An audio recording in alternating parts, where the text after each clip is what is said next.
निशाण फडकत होतं. हा किल्ला आपल्या स्वराज्यात का नाही या विचारात त्या मग्न होत्या. तेव्हा शिवबा आला आणि म्हणाला, आई साहेब काय आहे आपल्या मनात? त्या म्हणाल्या, या किल्ल्यावर हिरवं निशाण आम्हाला बसते. शिवराय म्हणाले, ते तर आम्हालाही खोपते. आई साहेबांची इच्छा ती तर पूर्ण करायला हवी.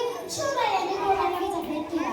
शिवराय विचार करू लागले, या कामगिरीसाठी निवडावे तर कोणाला? कोण जिंकेल हा गड?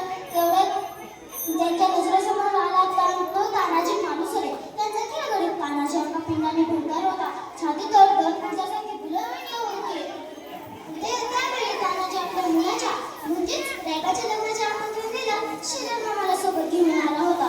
तेव्हा शिवराय म्हणाले, आम्ही रॅगाच्या लग्नाला येऊ शकणार नाही कारण आम्ही जातीने कोरमानाच्या कामगिरीवर जाणार आहोत. तेव्हा तानाजी प्राण म्हणाला, महाराज हा तानाजी जिवंत असताना असल्या जीवावरच्या कामगिरीवर आपण झाला मग आम्ही कशाला? ते काही नाही, आधी लगीन कोरमानाचं मग माझ्या रॅगाचे. शिवरायांचे आशीर्वाद घेऊन तानाजी व सूर्याची कामगिरीवर निघाले. मध्यरात्रीची वेळ होती. आकाशात चांदणा लखलखत होता. गडाजवळ भिडूक कांगार होता.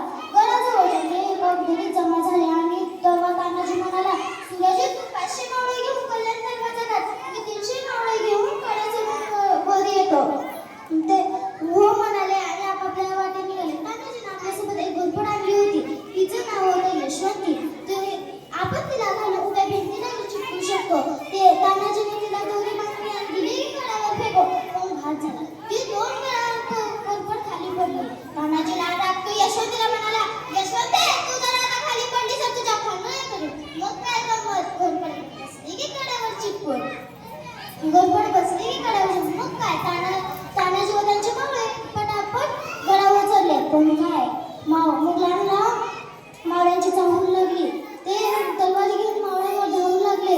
घनघोर लढाई चालू झाली. तलवारी भिडल्या, ढाली धरावू लागल्या एकमेक. मावळ्यांनी कल्याण दरवाजा उघडला आणि तानाजी सिंहासारखा लढत होता. तेवढ्यात कोंढाण्याचे किल्लेदार उदयभान तलवार घेऊन मैदानात उतरला. तानाजीवर उदयभान ते लढू लागले. ते इतके जोरात लढत होते की 2 ढगांचे ढीग एकमेकांवर आपटत होते.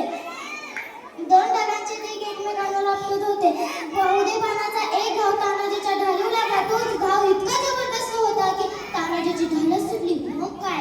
पण तानाजी डगमगला नाही. त्याने आपल्या कमरेचा शेला हाताला गुंडाळला आणि लागलाही मग बहादूर. पण घात झाला.